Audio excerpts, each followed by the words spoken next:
Salut à tous, c'est Titou01, j'espère que vous avez la patate, les filles comme les gars, et aujourd'hui on va parler de romance et de harem. Alors oui, on va parler de harem, alors ce que j'ai à dire, c'est que ce sera 3 petites pépites que je vous conseille bien sûr fortement, il y en a qui sont pas énormément connues et je pense que vous allez grandement bien sûr les apprécier.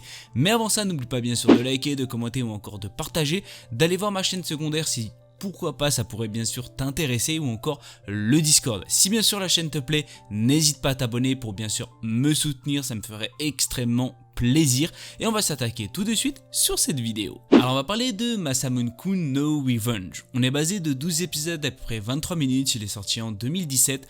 On est plus basé sur de la comédie, de la romance, du school life, de l'harem et bien sûr de la vengeance. Alors il n'est pas encore disponible, ou encore ils n'ont tout simplement pas fait encore de VF, et il est disponible si vous voulez sur Crunchyroll. On va parler de Masamune Makabe, qui est tout simplement une personne qui a grandement changé durant ces dernières années pour une simple et bonne raison, et bien sûr unique raison, c'est tout simplement qu'il veut se venger. Contrairement à ce qu'il était bien sûr par le passé, il a travaillé extrêmement dur pour ressembler à ce qu'il est bien sûr aujourd'hui. Et pour pouvoir bien sûr atteindre son but, il a tout simplement rencontré sa cible, c'est-à-dire la cible bien sûr pour se venger, le premier jour bien sûr de son transfert, qui est tout simplement Adagaki Aki. Il ne perd donc pas de temps du tout à élaborer ses petits plans, mais la vengeance n'est pas toujours aussi rapide qu'on le pense. Dans tous les cas, ce que j'ai à dire, c'est que les personnages sont vraiment adorable. Alors même si vous allez comprendre pourquoi bien sûr Masamune fait ça, dans quel but, pourquoi il veut tout simplement se venger par rapport à Aki, vous allez bien sûr comprendre tout ça dans l'animé, vous allez comprendre au fur et à mesure de l'animé. Dans tous les cas, vous allez découvrir aussi plusieurs personnages qui sont vraiment extrêmement intéressants et vraiment extrêmement aussi utiles dans l'histoire. Dans tous les cas, je vous conseille fortement, n'hésitez pas. Peut-être à la fin, je pense qu'il y a certaines personnes qui vont avoir un petit moment d'hésitation.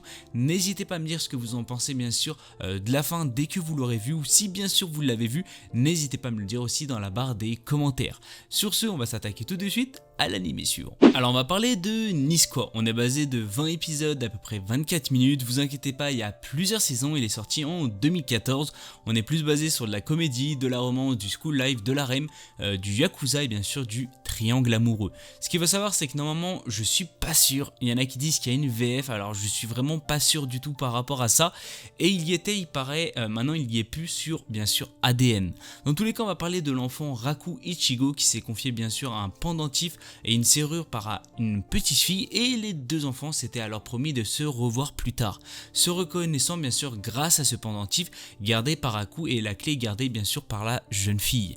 Désormais adolescent, Raku a toujours le pendentif sur lui et espère toujours revoir la fille dont bien sûr il a fait cette promesse. Malheureusement, sa vie n'est pas tout aussi tranquille parce que bien sûr il est le fils unique d'un yakuza local et il est ignoré par la plupart bien sûr des élèves de son lycée, ce qui ne l'aide pas vraiment beaucoup par rapport à ses recherches. Mais à l'arrivée bien sûr de Chichigo, qui est tout simplement dans sa classe, va tout simplement bouleverser sa vie pour le meilleur ou encore pour le pire.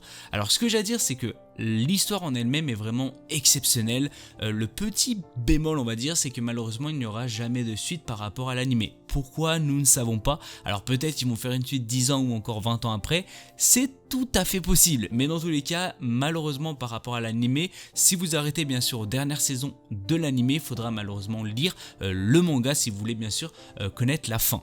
Dans tous les cas, ce que j'ai à dire, c'est que l'animé en lui-même est vraiment tout simplement excellent et vraiment à mourir de rire. Alors dans l'animé, comme vous l'aurez compris, il y a plusieurs filles, c'est-à-dire c'est pour ça qu'il y a un triangle amoureux, mais il y a une fille en particulier qui m'intéresse énormément dans cet animé, c'est Kisaki. Vous allez bien sûr le découvrir au fur et à mesure de l'animé, qui est, je trouve quand même plutôt une petite pépite, et je pense que pas mal de personnes aussi vont l'adorer. Dans tous les cas, je vous conseille fortement d'y aller si vous l'avez pas vu. C'est un animé quand même à voir, même si malheureusement la fin faut le lire en manga, je vous le conseille bien sûr fortement.